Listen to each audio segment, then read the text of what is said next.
trouver la porte qui donne sur le plus petit balcon au monde. Aujourd'hui, on a la chance d'être invité par la région Pays de la Loire à la Biennale de l'innovation agricole. Un événement qui, comme son nom l'indique, a lieu tous les 2 ans et surtout fait la part belle le temps d'une journée à la recherche dans le monde agricole. Et tout ça, ça se passe à l'hôtel de région à Nantes. Allez, c'est parti, on vous emmène.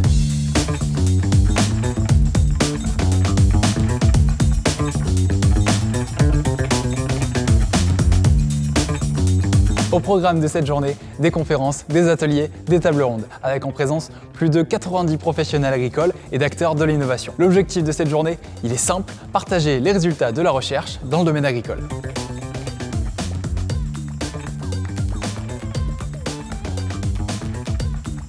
De manière globale, sur la période 2020-2024, la région Pays de la Loire a soutenu pas moins de 111 projets pour plus de 8 millions d'euros d'aide. Et parmi les projets soutenus, on peut citer par exemple l'adaptation des filières caprines au climat, la gestion durable des eaux en production avicole ou encore la protection des vergers bio contre les ravageurs. D'où cette biennale de l'innovation pour valoriser ces projets, comme on a pu en discuter avec Lydie Bernard, la vice-présidente de région. Les grands enjeux, pour moi il y en a 2.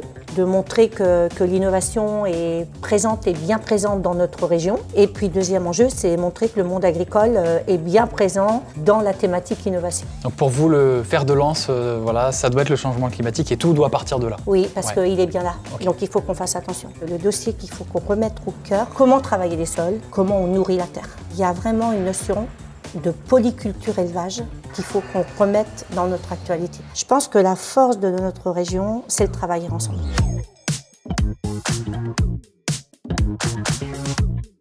Là tout de suite, on assiste au pitch des différents porteurs de projets. Ces derniers sont tous soutenus par la région Pays de la Loire, avec en ligne de mire l'accélération de la transition agroécologique tout en répondant aux enjeux stratégiques de la filière.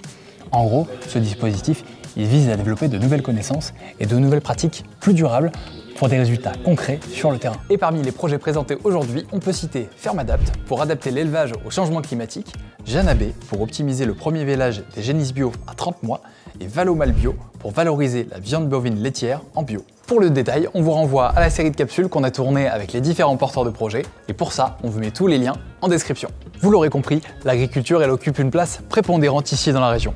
La preuve en quelques chiffres. Avec plus de 20 milliards d'euros de chiffre d'affaires, l'agriculture et l'agroalimentaire constituent le premier secteur économique de la région. Avec plus de 50% de terres arables, elle est la 4e région agricole française. Et enfin, le secteur est représenté par 63 000 emplois agricoles et 62 000 emplois dans le secteur des industries agroalimentaires, soit à peu près 25% de l'emploi industriel régional.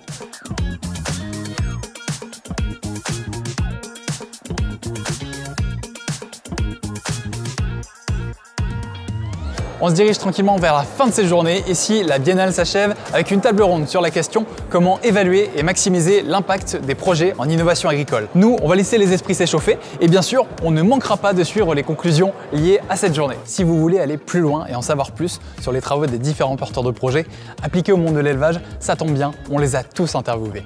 Pour les retrouver, rendez-vous sur comptoirdeseleveurs.com ou bien sur nos réseaux sociaux.